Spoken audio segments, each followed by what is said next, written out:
all of a sudden, telemedicine companies are offering up to 1 year of compound tirzepatide so that people can stockpile in the face of the FDA ending the shortage.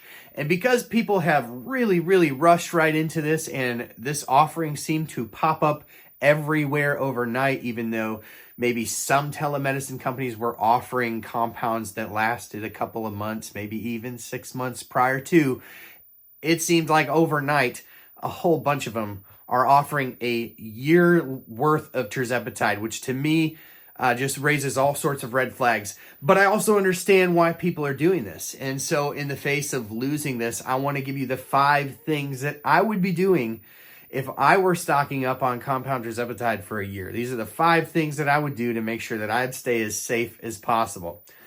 The first thing that I'm going to do if I'm stocking up is I'm going to check that best buy date. Seems like an obvious one, but there are so many different pharmacies that these come from.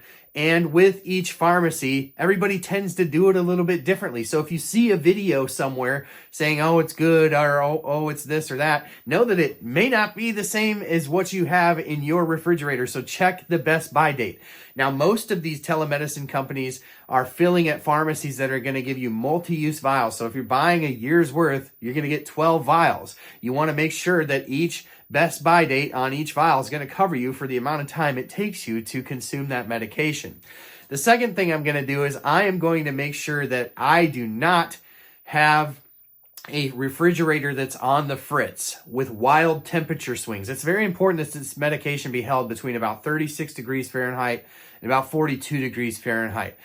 You don't want wild temperature swings, and how are you ever going to know? So the next thing I'm going to do is I'm going to go out and I'm going to invest in a Wi-Fi basically temperature gauge that sits in my refrigerator that'll send an alert to my phone and tell me, hey, your refrigerator is acting wacky. The temperature is swinging wildly. That's a lot of medication to have on hand, and you want to make sure that it's held at the right temperature. On the topic of how you're holding your medication, I think it's super important for you to have a good rotation system. This is the third thing I'm going to make sure that I do. I'm going to have a good rotation system. That meaning basically the first medication that I puncture, that's the one I'm going to use until it's gone, right? The reason is once you puncture a sterile vial, if it's a multi-use vial, you are introducing contaminants to that vial, and you want to use it up typically within about 28 days. You don't want to stretch that out because every time you poke that thing each week, you're introducing more contaminants that could cause, a greater potential for harm down the road. And so you want to make sure that you use it up quick. And I believe that most of these vials are only to be punctured 4 times before they're supposed to be discarded. The fourth thing I'm going to do is I'm going to actually make sure that I mark each vial once it's open. That way you know this one's been open. So for instance, if you open a vial in October and you inject your first injection, you mark on that, because if you don't and you accidentally grab a different one next time, you don't want to come back to that vial that was punctured in October in January, right? Again, having so much medication on hand for so long could potentially be problematic if you're not sort of having a good system here.